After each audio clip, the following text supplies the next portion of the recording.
We all remember Zoro's iconic "nothing happened" moment, where Zoro took on all of Luffy's pain to keep his captain safe, even though he knew it would most likely kill him. But that got me thinking, what is every One Piece character's "nothing happened" moment? Well, that's exactly what we're going to find out in today's video. So let's get right into it with the first character. And when we're talking about other characters' "nothing happened" moment in One Piece, Sanji's "I needed a light" is absolutely the first moment everyone thinks of. Right as Nami and Usopp are about to get fried by Enel, Sanji jumps in out of nowhere, kick-lifts Usopp onto Nami's waver, and tells them both to escape. And Enel, he still launches a massive lightning attack, but instead of Nami and Usopp, he sees Sanji, and although he's literally cooked and injured, he's still standing. And that's when he says his iconic line, "Thanks, I needed a light." He then also tells Enel to get ready to cry, but yeah, he instead immediately collapses. But on top of that iconic moment, Enel's ship, the Ark Maxim, starts blowing up from the inside. And that's because Sanji had already snuck inside earlier and sabotaged it before making his dramatic entrance. So not only did he save Nami and Usopp, he also delayed Enel's plan to destroy Skypiea. Staying up on the legendary Sky Island, let's talk about Chopper. Because believe it or not, he actually had the "nothing happened" moment before Zoro. Yeah, seriously, his "nothing scary happened" moment. After Zoro, Nami, and Robin headed off to explore the upper yard, they left Chopper behind to watch over the Going Merry. But that's when Shura, one of Enel's priests, showed up to destroy the ship. Although Chopper was scared out of his mind and even blew the whistle to call for Ganfal's help, he refused to abandon the Merry, and he gave everything to protect it. Even when Shura lit it on fire, he did whatever he could to keep the ship safe until Ganfal finally showed up and saved him. And then, when the crew returns and asks Chopper if he's okay, Chopper, crying his eyes out, says, "Nothing scary happened." However, Chopper's true moment is his Monster Point moment at Enies Lobby. Remember when Chopper was fighting Kumadori from CP9? He gave it everything he had, but Kumadori was still just way too strong. So eventually, Chopper was pinned down and completely helpless, and that's when he ate his third Rumble Ball, knowing it would turn him into a giant monster, but with the side effect that he would have zero control over himself. And he said that if he was going to die anyway, he wanted to go out protecting his friends. So Chopper transformed into his Monster Point and completely wrecked Kumadori with his brutal strength. And as Chopper literally lost control of himself and thought he was going to die, but did so because he wanted to protect the crew, that is the definition of a "nothing happened" moment. Going back to Skypiea, we've got Wiper and his powerful "for my ancestors" moment. When Wiper lands in the ruins of Shandora, his people's long-lost home, he makes his stand against Enel, determined to take him down for everything he's done to the Shandians. However, Enel of course doesn't hold back, as he blasts Wiper with lightning again and again, but Wiper refuses to stay down. So although he's burned, battered, and barely standing, he rises once more. And when Enel asks why he keeps getting up, Wiper simply says, "For my ancestors." Because Wiper wasn't just fighting for himself. He was fighting for centuries of suffering, for the honor of his people, and for their right to reclaim their homeland. It was his "nothing happened" moment as he carried the pain of an entire nation on his shoulders and stood tall anyway. Moving on, we've got Bartolomeo and his "sacrifice" moment. Remember when Bartos straight up burned Shanks' Jolly Roger? Yeah, well, the red-haired pirates definitely didn't forget. Because fast forward to chapter 1126, and Shanks and his crew finally confront Bartolomeo and his crew, and they absolutely beat them down. Then Lime Juice walks up to Barto and hands him a bottle of poison, telling him he has 1 month to give it to Luffy. Now, most people would panic, but not Barto. He doesn't even hesitate and just chugs the whole thing right there, shouting that Luffy has nothing to do with this and he doesn't care what happens to him as long as Luffy keeps chasing his dream and becomes the king of the pirates. Like, Barto is literally the most loyal guy ever. But don't panic just yet, guys. It actually wasn't poison at all. It was just a test to see how loyal Barto really was to Luffy. Someone else who stood up for Luffy is Nami, and her moment is, of course, Luffy will become the king of the pirates. While Nami and Usopp were fighting Page 1 and Ulti, things got real bad, as Ulti absolutely wrecked them both with her trademark headbutt. But especially Usopp, like, his skull literally cracked. Anyways, after she knocked him out, she grabbed Nami and was ready to finish her off too. But Nami, crying and terrified, begged for her life, saying she'd do anything to survive. So Ulti gave her one condition: say that Luffy will never become the Pirate King.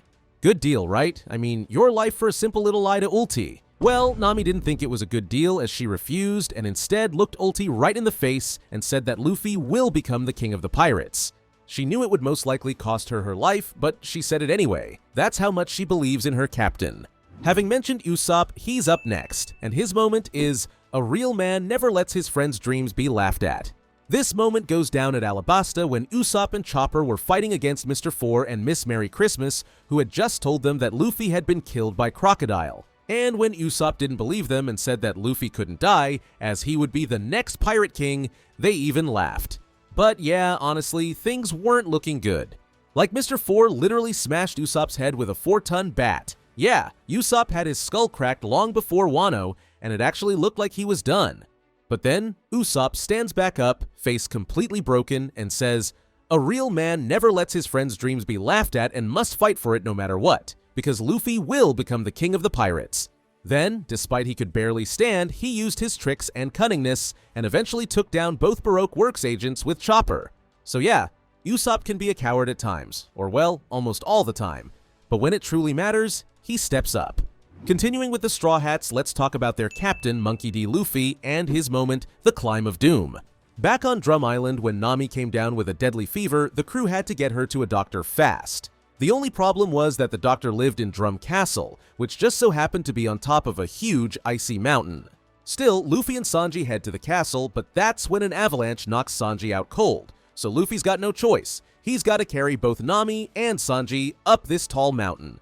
So he starts climbing, and with his bare hands he drags himself up this icy death wall, holding Sanji in his teeth and Nami on his back, getting shredded by the cold and sharp rocks and barely hanging on. After hours of climbing, half frozen, bleeding, and looking really bad, Luffy finally reaches the top and immediately passes out from exhaustion.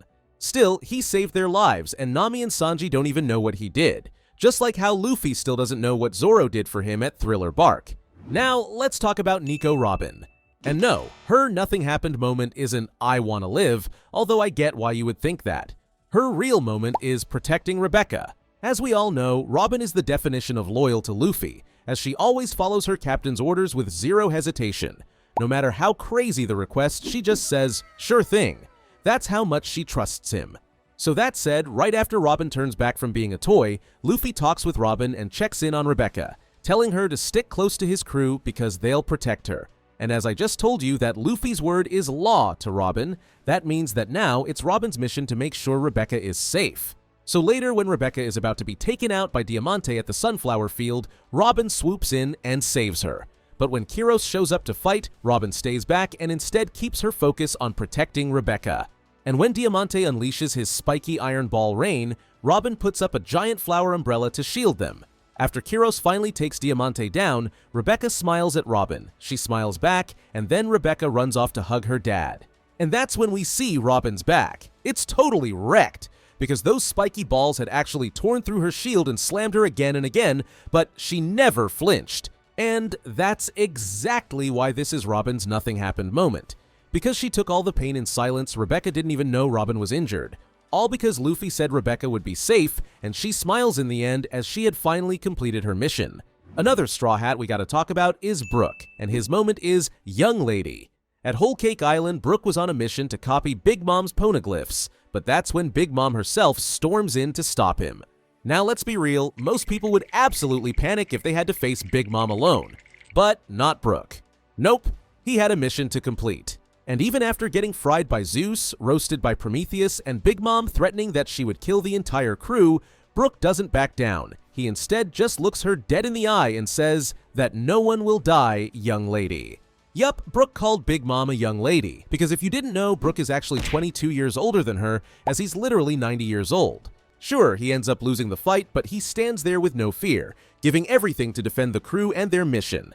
Then later, he's rescued by Nami and the gang, and out of nowhere, he just casually opens his skull and hands over the poneglyph copies like he didn't just take on one of the most terrifying people in the world. But yeah, I'm sure he's happy with his reward. Alright, since this video's all about nothing happened moments, we have to talk about Kuma and his moment, mission complete. Remember when Frankie comes back to the Thousand Sunny after the 2-year time skip? Yeah, there's Kuma, just sitting there, looking completely destroyed. That's because he literally spent 2 entire years just protecting the Sunny from anyone who tried to mess with it, until a straw hat came back. And if you didn't know, before becoming a full-on cyborg slave, he asked Vegapunk to program that one final mission into him, to protect the Sunny, because he felt like he owed the Straw Hats.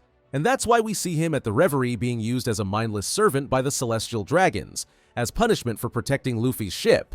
Still, Kuma sat there for 2 years just to protect their ship, and then he just leaves. Yeah, that's as nothing happened as it gets.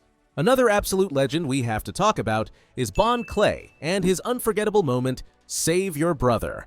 Back in Impel Down, when Luffy and the others were running from Magellan, they finally made it onto a ship to get out. But there was one huge problem. The Gates of Justice had to open for them to reach Marineford, which meant someone had to stay behind to open them, and that's what Bon Clay did. He stayed in that hellhole of a prison, knowing full well what Magellan would do to him. Still, he opened the gates, and that's when Luffy called him on the transponder snail, bawling his eyes out, but thanking him. And Bon, he said, "Go save your brother." Just like Zoro, Bon gave up everything for Luffy and gave him a chance to save Ace.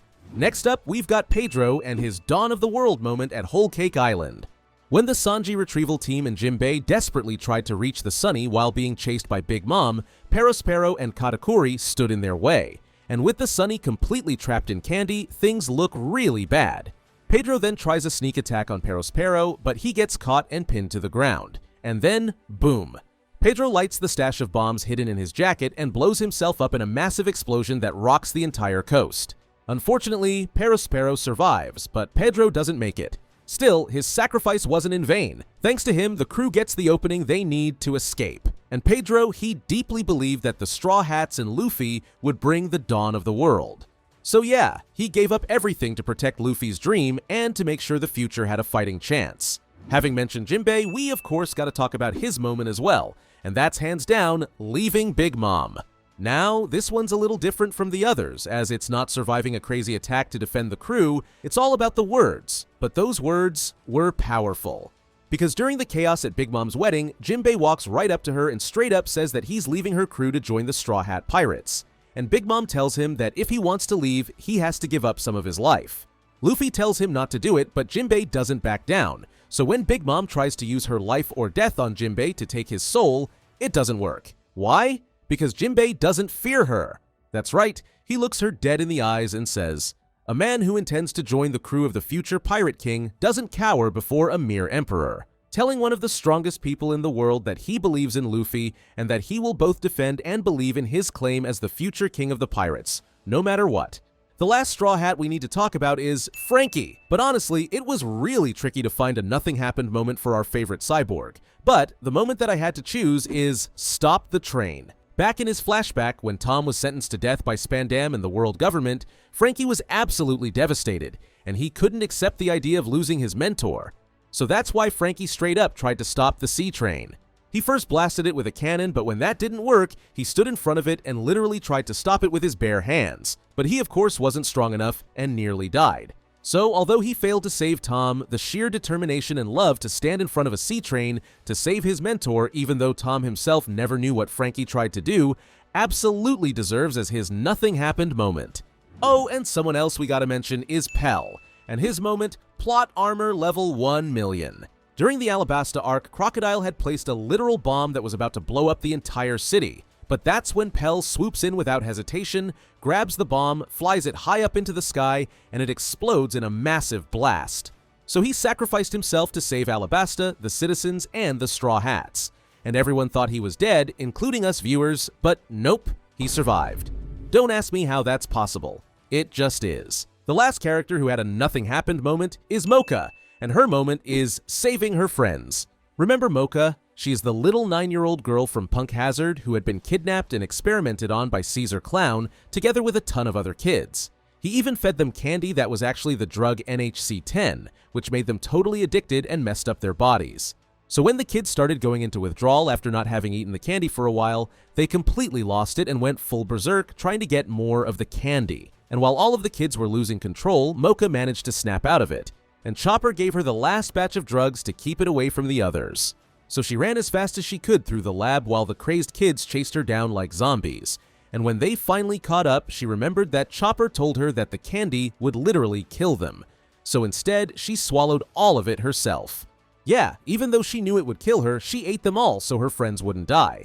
So she overdosed and nearly died, but thanks to Chopper, Sanji, and the Marines, she pulled through. Still, that was absolutely a nothing happened moment, as Mocha sacrificed her life so her friends could have a chance to be free. What is your favorite nothing happened moment, or is there a moment I didn't mention? Let me know in the comments below.